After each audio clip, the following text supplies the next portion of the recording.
Hey, this is Mark. Welcome to Mark's Millionaire Challenge, and this is a video for Thursday. And today is a follow-up to the interview that I told you that I had over the phone with the guy who initially called. I thought would be a great appointment setter, but he turned out to have some pretty extensive sales backgrounds. And so today was the day that I met with him.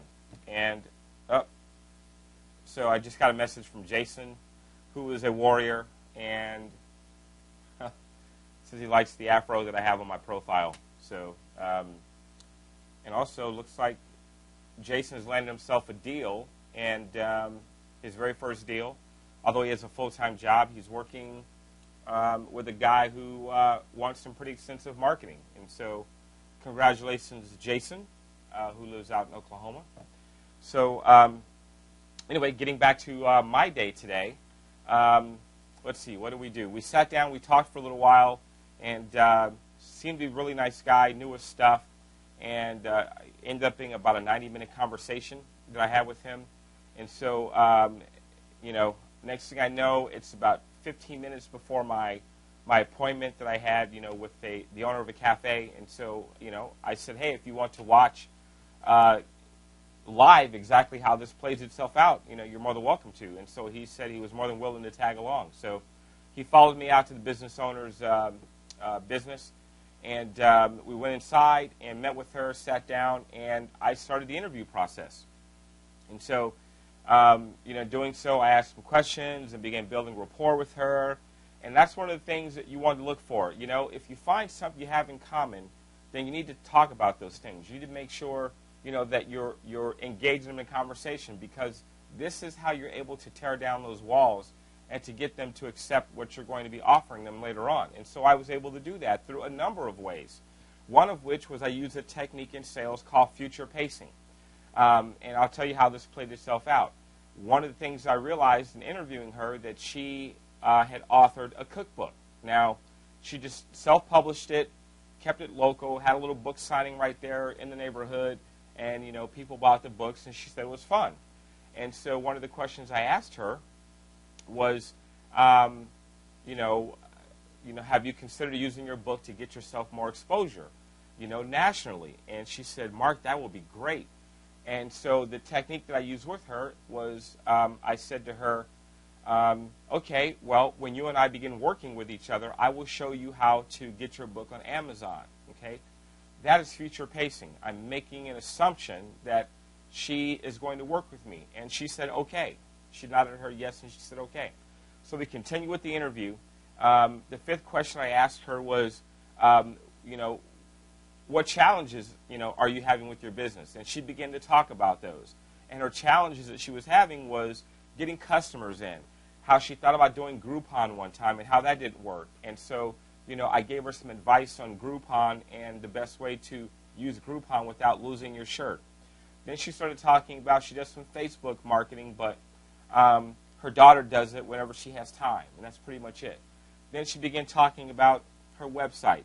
And so I started with offering her some, you know, some pretty simple suggestions. I said, what if I could give you some tips that would help you get more business in?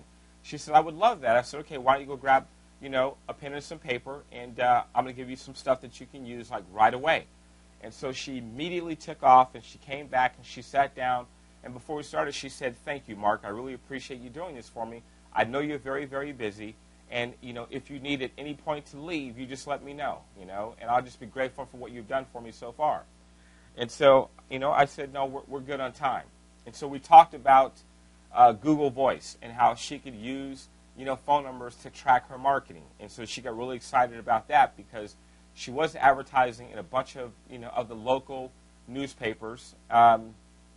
And she did some stuff in the local Kansas City Star, which is our big newspaper, you know, as well as, you know, some direct mail pieces, some different things like that. So I showed her how she could track her marketing and to figure out what her return on investment was using Google Voice.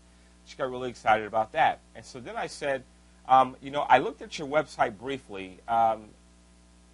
You know, do you have a computer? Can we look at your website? You know, I can give you some pointers there. She said, oh, yeah, let's go. So we went in the basement to where her office was, and I had her sit down in front of her own computer, and she pulled up her website, and I started pointing out things that she was doing right with the website first, because I didn't want to slam her. You never slam your customer. So I pointed out things that she was doing right. Then I said to her, now let me tell you some things you can do to improve your website. And so the first thing I mentioned was that she should probably convert her static website to a WordPress platform. And she said, well, what is that? And so I explained it to her, and I said, so just write that down. You want to have your website changed to a WordPress platform. And she wrote it down. Then I showed her how to look at her keywords. And I was astonished to see that she had 0 keywords in her website. I said, this is hurting you. No wonder people aren't finding your website. You got no keywords in there. They don't know. No one knows what to look for. No one. Google doesn't know how to index your website. And so she said, oh. So I told her, how to do that. So she wrote that down. Well, then I pointed out some other things to her. I talked about, her Google listings and these different things. And I showed her how she hadn't claimed any of those listings. And so she wrote that down as well. Then I told her to bookmark that site so that she could go back in and just simply click on the links, and it would take her directly to, the website so that she could claim her listings. And so she did that. And then when we were done talking about that, she turned and she looked at me, and she said, wow, this is a lot of good stuff. And I said, do you want to see an example of what a very pretty-looking website would look like? That's a blog. And she said, well, sure. And so I showed her one of my clients' website, which is the website is for Day Spa. And I have to admit, it's a very pretty-looking website, for a spa. And she said, Mark, this is beautiful. And she said, it puts my website to shame. And I said, well, your website can look like that too. And then she looked at me and she said, can you do mine?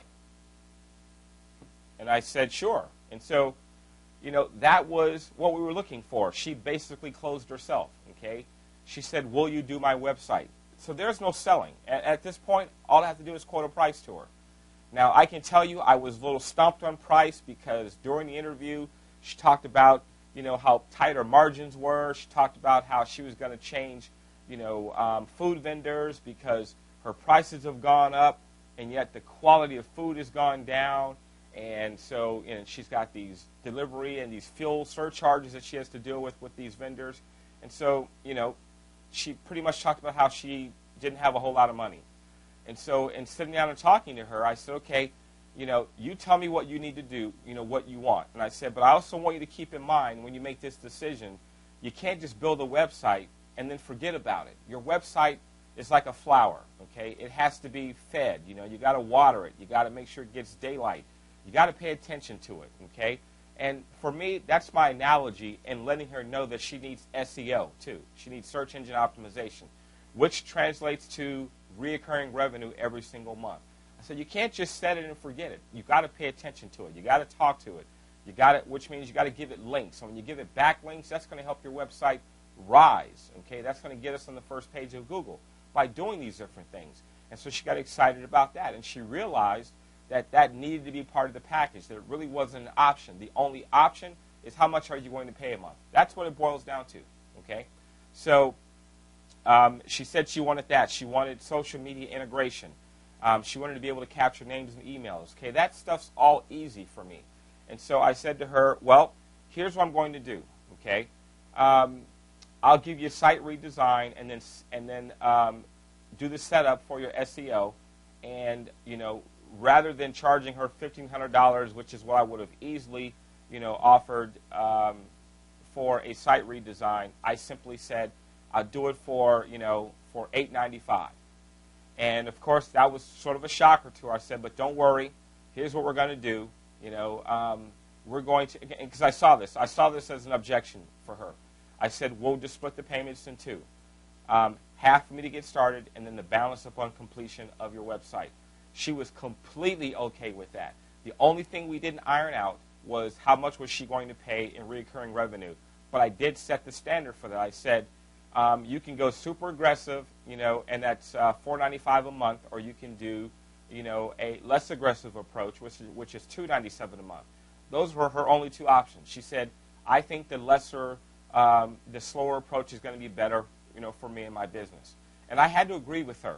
And the reason why I say that is because her cafe only seats 30 people, so she can't, she's got a very loyal following already, so she can't be slammed, with a ton of customers with no place to put them, which would be, a good problem to have, but, that was kind of, where we stood. Well, when we were done and we left, I stood outside and I talked to the salesperson, and he said, Mark, I've never seen a sale go as smooth or as easy as that.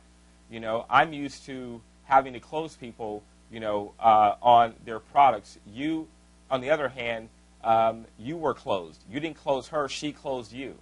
And I was blown away by that. And I did everything I could to not smile when I saw this happen before my very eyes.